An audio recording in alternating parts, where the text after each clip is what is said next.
Hi, I'm Jamie Bowden, and this is my picture book analysis project. The book that I picked is titled The Day the Crayons Quit by the author Drew Daywalt and pictures by Oliver Jeffers. The book is about a crayon protest against the main character, Duncan. Duncan owns these crayons. These are his crayons, and they're unhappy with him and the amount of time that he uses them. It's not like even. He uses them all differently in his work throughout the day. This novel teaches young children how to read, write, learn about other people, work together in groups, learn what a protest is, and discover their own feelings.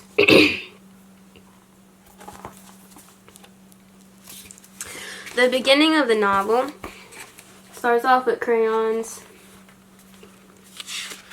So you know there's something to do with crayons. And then the first page is of a crayon box with all these little protest signs. And this sign says, "We are not happy." So the crayons are most definitely not happy. And this is Duncan's crayon box. And the crayons write letters to Duncan. Each one writes a letter. And the first crayon that complains, there's a protest, is Red Crayon, and this is his illustration, and this is his letter. But I want to make a point is that the letter is also an illustration, just like this is an illustration, this is an illustration too, because it's not written with like a computer. A computer didn't type this. Like that's a typed print, and this is an illustration that looks like a paragraph, but because it's written with crayon and like a child would have wrote it, it is an illustration.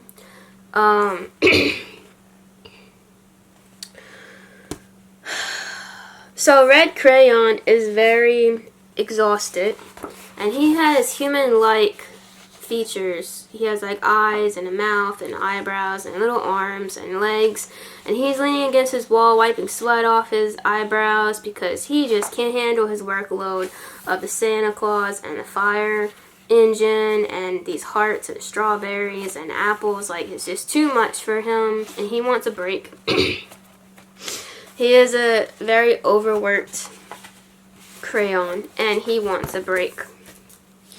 And then the next illustration is from crayon that's purple. Purple Crayon wants Duncan to color in the lines more. He feels like he's too sloppy with him, and he wants to be more neat because purple feels like a more neat crayon. He even signed his letter, "Your very neat friend, Purple Crayon," and he wants Duncan to be more neat with the illustrations of the dragons and the wizard right there, and the grapes. Then there's Beige Crayon, and Beige is so unhappy. He's bent over. He's bent over in a depressed way, like this wheat is bent over. And he's unhappy because he would want to make something that isn't wheat and Thanksgiving turkeys. He would want like bears or ponies, puppies, like Brown Crayon. He's complaining that he doesn't get a whole lot to do. So his workload is very, very boring and not a whole lot going on with his workload. And then there's Gray Crayon, and his workload is so humongous. He can't handle it. He has this tiny penguin with him and he's just like panicking.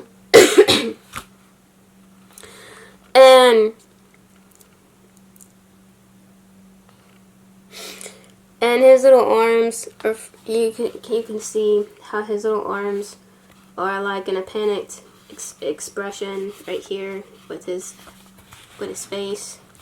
And he just needs a break. He also needs a break. So he's overworked with the hippos and the humpback whales. And then there's white crayon right here. And he feels empty and unnoticed.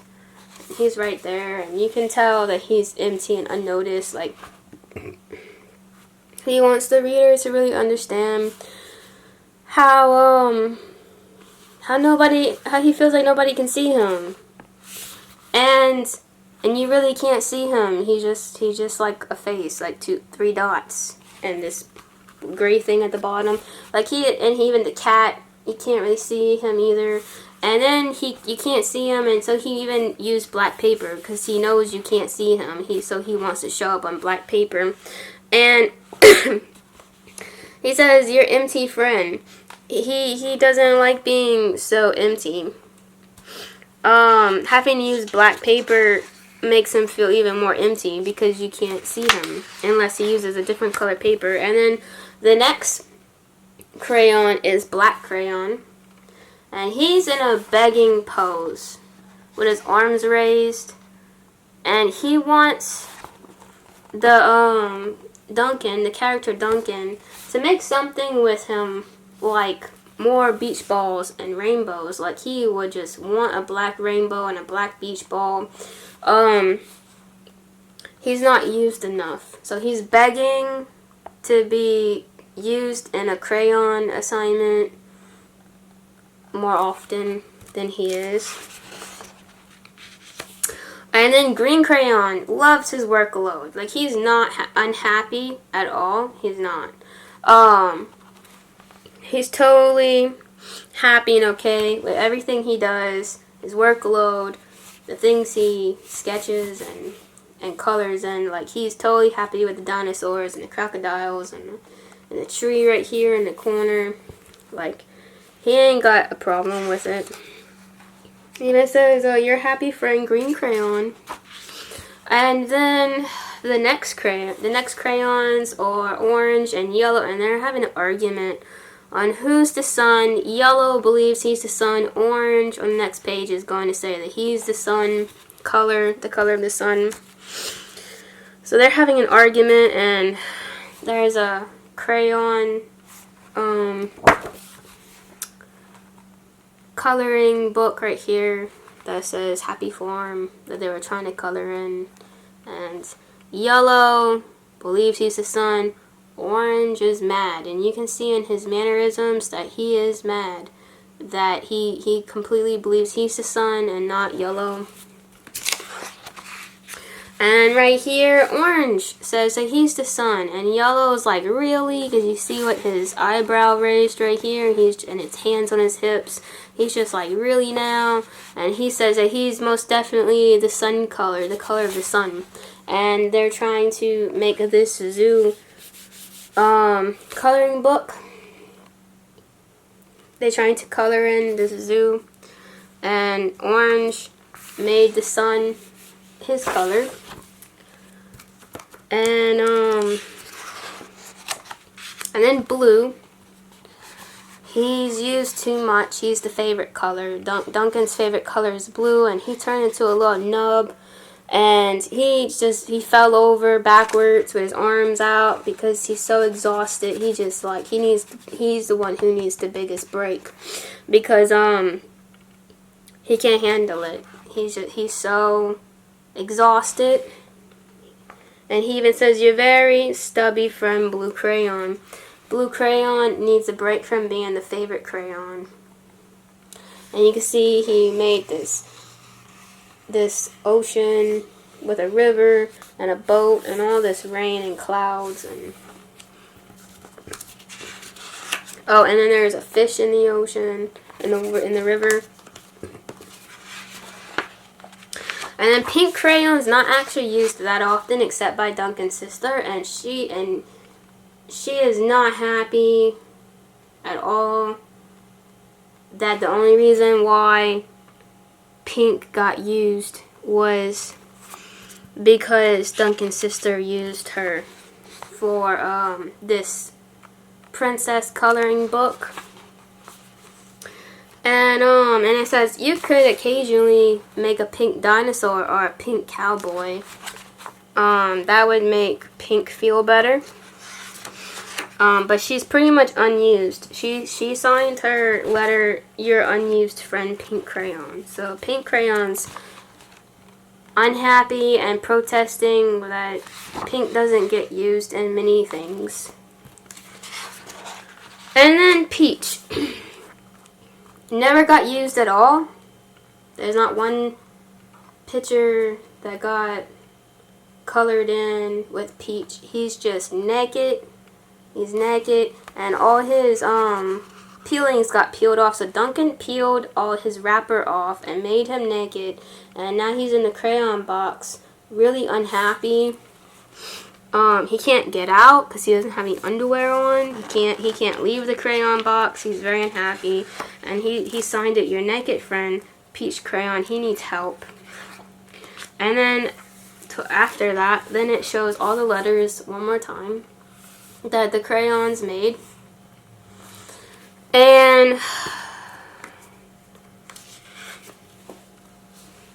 all the crayons made a protest to the character Duncan, their friend, that they wanted to be used differently with different periods of time, because some of them just really needed a break, and some of them never really even had a chance to color anything, and they wanted to make sure that their feelings came across to Duncan. And then it worked. Duncan read the letters and understood them, and he made one giant illustration with all the different crayons, and he used pink for this dinosaur and red for the Santa and brown and orange, and I guess orange won because he's the sun, but then yellow's in the background. And then there's like animals and an airplane and a whale with this green ocean, and there's like this bus with another cowboy dude inside of it and this animal, and then there's a dog and a black beach ball with a boat and all these different fruits and this monkey and a dragon flying in the sky, and so all the crayons got together with Duncan and evenly made one giant picture together, and that was teamwork. That was awesome. That showed how so many people or children can get together and make one really big picture, and it was good because it got an A for the coloring. His project got an A for creativity, and then at the very end of this book there's this multicolored crayon with his hands raised in victory, his class together in victory, and this crayon is showing how all the colors got together in one big group and worked together and made like a creative imagination. And this kind of almost looks like the crayon's brain, like it's his imagination. It has all these squiggles that look kind of like plants, and then these stars, and then these sideways squiggles, and it all looks like that's his thoughts, that's his imagination. And it was good because he got an A for combining all the colors together, and it made the crayons happy because their letters worked by explaining their emotions and their unhappiness in these protesting letters to their friend Duncan. Instead of bottling up their emotions, they expressed it in a healthy way and also in an educational way, where they learned how to write with these letters. And they learned how to read. This book shows you how to read. It teaches you how to write. It teaches you how to work within a group. It teaches you how to work within a group of people. How to this last page could also be illustrating like a multicultural group setting of how like so many different kinds of people can come together in one group and make something really good. It also explains how not to leave anybody out, because it can hurt people's feelings if you leave people out. People should include everybody within a group setting and not exclude anybody. And the novel really shows how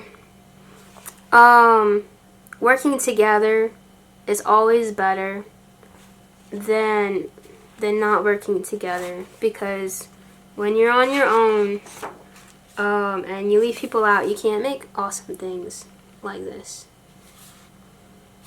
So